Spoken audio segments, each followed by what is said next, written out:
Hai kawan-kawan, hari ini saya dan Siti Syahira akan mengajar kawan-kawan tentang kefahaman ilmu dakwah. Jom! Ta'rif ilmu dakwah. Yang pertama, al-ilmu. Al-ilmu fil lughah, keinginan sesuatu dengan hakikat. Istilah, suatu bentuk pengumpulan masalah-masalah, asal usul kalimah yang dikumpulkan, ia adalah satu jihah.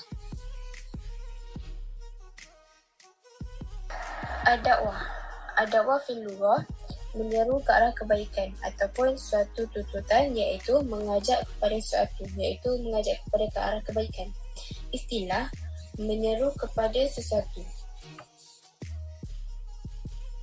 Takrif dakwah Islamiah istilahan, iaitu sampaikan Islam kepada umat manusia dan mengajarkan kepadanya dan diaplikasikan dalam kehidupan.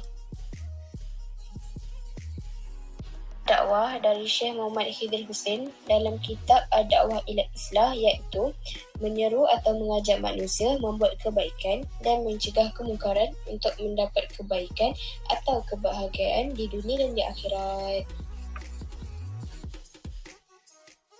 Seterusnya, Ahmad Wulush dalam kitab Ad-Dakwah Islamiah, iaitu ilmu yang diketahui tentang seni yang berbeza, iaitu tentang Islam, cara dia menyampaikan dakwah yang mengandungi akidah, syariat dan akhlak. Dari Ustaz Muhammad Al-Ghazali dalam kitab Ma'allah, iaitu satu bentuk yang sempurna yang mengandungi pengertian yang perlu tahu oleh manusia.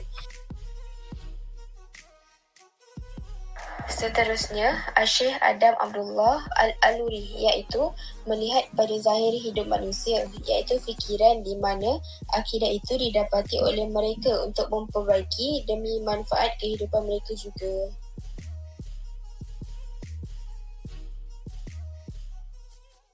Ilmu dakwah, animan ala ilmu main, yang bermaksud satu kaedah yang usul dalam menyampaikan dasar Islam kepada manusia melalui kaedah menyelidik. Ilmu dakwah dia terbagi pada 3. Yang pertama, bil wajib aini. Bil wajib aini bermaksud fardu ain. Yang kedua, bil wujud kifai, fardu kifayah. Dan yang ketiga, sunat. Bil wajib aini, iaitu fardu ain. Kalau kita tengok dalam hadis riwayat Muslim, yang bermaksud barang siapa daripada kalian yang melihat kemungkaran, maka hendaklah ia mengubah dengan tangan. Dan jika ia tidak mampu atau tidak sanggup, maka ubahlah dengan lisan. Dan jika ia tidak sanggup, maka ubahlah dengan hati. Yang dengan demikian itu adalah selemah-lemah iman. Bil wujub al-kifai, yang membawa maksud fardu kifayah.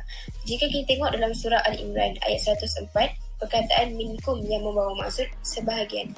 Maksudnya, dakwah adalah menjadi kewajipan sebahagian orang yang memiliki kemampuan melakukan dakwah. Akhir sekali, iaitu dan ini adalah apabila pendakwa itu menyedari untuk mendapatkan kesan yang baik atau positif, ia sanggup memikul sebarang risiko yang mungkin akan menimpa ke atas dirinya, maka itu di bawah hukum sunat. Seperti makna lain, menyampaikan dakwah semampu yang mungkin. Seterusnya, rukun dakwah terbagi kepada 3, iaitu pendakwah, sasaran dakwah dan tajuk. Pendakwah ialah yang mengajak kepada kebaikan dan meninggalkan larangan Allah. Sasaran dakwah ialah siapa yang kita nak ajak atau menyuruh ke jalan amar makruf nahi munkar. Tajuk ialah tajuk atau topik yang kita sampaikan oleh dai kepada mad'u. Kepentingan ilmu dakwah terbagi kepada 4. Yang pertama, kepentingan ilmu dakwah adalah untuk mengangkat martabat Islam ke atas agama yang lain. Di dalam ayat Al-Quran surah At-Taubah ayat 33. Yang kedua, diwajibkan kepada manusia berjaya di dunia dan di akhirat. Di dalam ayat Al-Quran surah Al-Imran ayat 104. Kepentingan yang ketiga, Islam kehabisan manusia di dalam surah Al-Ahzab ayat 45 hingga 46. Dan yang terakhir, melakukan kebaikan mencegah kemungkaran. Di dalam hadis sahih, aku pernah mendengar Rasulullah bersabda, barang siapa melihat kemungkaran perlu mengubah dengan tangan, jika tidak mahu mengubah dengan lidah, dan jika tidak mahu mengubah dengan hati. Demikianlah selemah-lemahnya iman.